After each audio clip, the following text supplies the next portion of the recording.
भाई साहब तो जो है ऐसे पीछे पड़ जाते हैं कि अगर लक्ष्य लेके है कॉल मिला के 4 दफा डिस्टर्बेंस कर दिया, 5 नहीं करने दिया। भज गोविंदम इस सूत्र का हिंदी अनुवाद, हे मूर्ख मनुष्य, उस परम सत्ता को प्रणाम करो, उसकी स्तुति करो, उसमें अपना समय व्यतीत करो, क्योंकि इस जीवन का अंतिम सत्य मृत्यु है, जिसे व्याकरण के नियमों को याद करके टाला नहीं जा सकता है। श्री गोविंद को भजो, गोविंद का नाम लो, मैं व्याकरण के नियमों से काम चलने वाला नहीं है। मूर्ख व्यक्ति की तरह धन का संग्रह करना और धन का लोभ करना छोड़ो। अपना मन परिश्रम से जो धन प्राप्त हो उसी में प्रसन्न रहो। व्यर्थ की चिंताओं को छोड़ दो, अपने चित्त को परिश्रम से प्राप्त धन से ही प्रसन्न करो। नारी के देह में कैसा प्यार, कैसा मोह, ये तो महज मांस के टुकड़े जैसा है। उसके अंग बने हैं, इसलिए बार बार अपने मन को प्रभु की भक्ति में लगाओ और नारी चिंता को त्याग दो। यह जीवन क्षणिक है। जैसे ही कमल के पत्ते पर पानी की बूंद पूरा संसारी तासाओं का लालसा और अहम के कारण परेशान है। जब तक पुरुष शारीरिक रूप से सक्षम होता है तब तक परिवार के सभी सदस्य उसका सम्मान करते हैं। जब उसका शरीर कमजोर हो जाता है, रोगग्रस्त होने से बूढ़े होने पर कोई आकर हाल नहीं पूछता।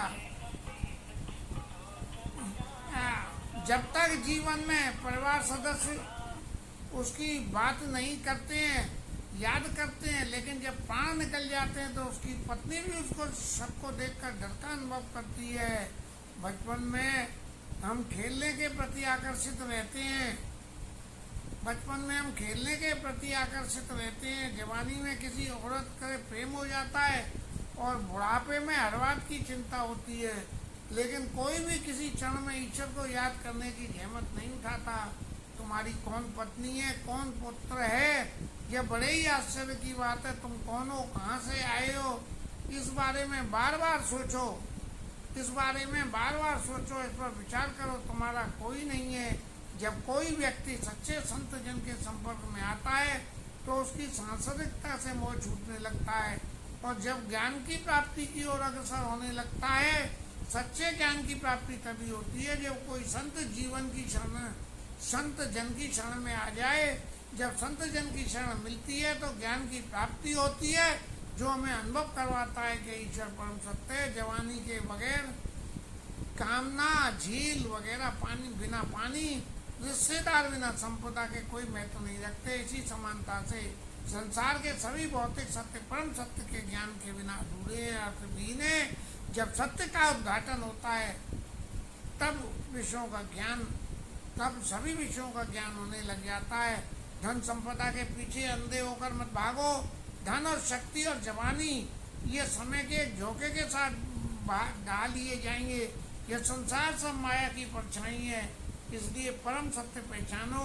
जैसे रात और दिन, धूप, छाया, सर्दी, बसंत आते जाते रहते हैं, परिवर्तन से ही रहते हैं, इसी प्रकार से एक रोज यह जीवन भी समाप्त हो जाएगा, लेकिन तृष्णा और लालसा का कोई अंत नहीं होता। फिर भी वे किसी को अपने वश में कर लेंगी। धन और पत्नी की चिंता में दुबे व्यक्ति को संदेश है कि उसके धन और पत्नी संभालने वालों की कमी नहीं है। उसकी चिंता क्यों कर रहे हो? केवल संत जन की चरण संगत में ही हमें तीनों लोगों को पार कर सकती है। तीनों लोगों को पार, जिन्होंने गीता को पढ़ा हो और कृष्ण जी की स्तुति की हो, गंगा जल की एक बूंद को पिया हो, उस पर मृत्यु का कोई असर नहीं होता। बार बार पैदा होने के चक्कर में हे मुरारी मुझे मुक्त करो। जो परम सत्ता को याद रखता है वह निर्भीक होकर किसी ना थकने वाले बच्चे की तरह आनंद में रहता है। तुम कौन हो, मैं कौन हूँ, मैं कहाँ से आया हूँ, मेरी माता कौन है, मेरा पिता कौन है, इन सभी विषयों पर गंभीरता से विचार करने के बाद यह संसार अर्थहीन लगने लगता है। श्री विष्णु सभी में निवास करते हैं, इसलिए तुम्हारा गुस्सा अर्थहीन है। यदि तुम भगवान श्री विष्णु को समझना चाहते हो, सदैव एक जैसे ही चित्त में रहने का प्रयत्न करो। अपने चहेतों का प्राप्त करने के लिए कोशिश मत करो। ना ही दोस्तों, भाइयों, रिश्तेदारों, अपने पुत्र की, और ना ही अपने शत्रुओं से लड़ो। अपने आप को सभी में देखो और संघर्ष को समाप्त कर दो। तृष्णा और लालसाओं को त्याग दो और अपने अस्तित्व को पहचानो। जो इस संसार में रहकर तृष्णा के शिकार हैं वो नरक के भागी हैं। अपने मन में परम चिंता और शक्ति श्री विष्णु को याद रखो। आज संत जन की संगत में रहो, जिससे तुम गरीब और निर्धन जन की मदद कर पाओगे। हम हमारे शरीर और सांसारिक सुखों एक अंतिम जरिया मत समझते हैं जो उचित नहीं है, और इसका अंतिम सत्य मृत्यु है। व्यक्ति इस प्रकार से पापपूर्ण कृत्यों को मृत्यु पर्यंत नहीं छोड़ता। धन से किसी प्रकार की खुशी नहीं आ सकती, वह तो एक बूंद खुशी भी नहीं दे सकती है। इससे अपने मस्तिष्क में बैठा लो और याद कर लो, एक अमीर व्यक्ति अपने पुत्र से ही डरा रहता है, और धन के कारण यही नियम धन चारों तरफ है। जब गुरु के चरण कमल रूपी चरणों में ध्यान लगाओगे तो तुम्हें परम सत्ता होने का आभास होने लगेगा। इस प्रकार से जो व्याकरण के नियम याद करने वाले जब श्री शंकराचार्य से मिलने के उपरांत सब भूलकर परम सत्ता के प्रति रुख करते हैं, भगवान श्री कृष्ण की स्तुति में यह श्लोक, जिसका मुख्य भाव है सृष्टि की रचयिता, धर्म के संस्थापक, अभिवादन शंकराचार्य 16 मात्राओं में रचित है। इसका भाव सभी सब तरह के उनका त्याग करके ईश्वर का भजन करो। मैं पाठ करूं, चाहे जितनी जोर से बोलूं, लेकिन फिर भी डिस्टर्ब करने वाले नहीं मानते हैं। जय जय श्री राधे।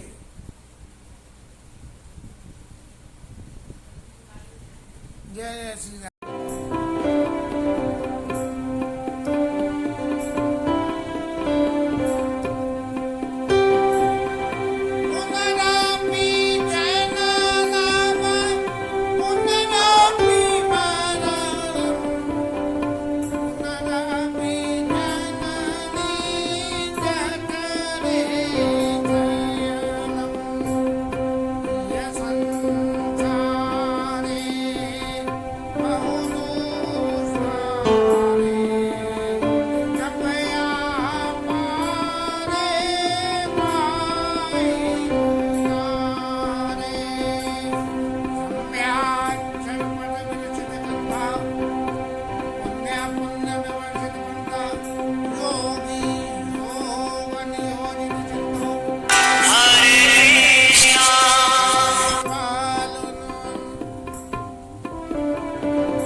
समाधि विधानम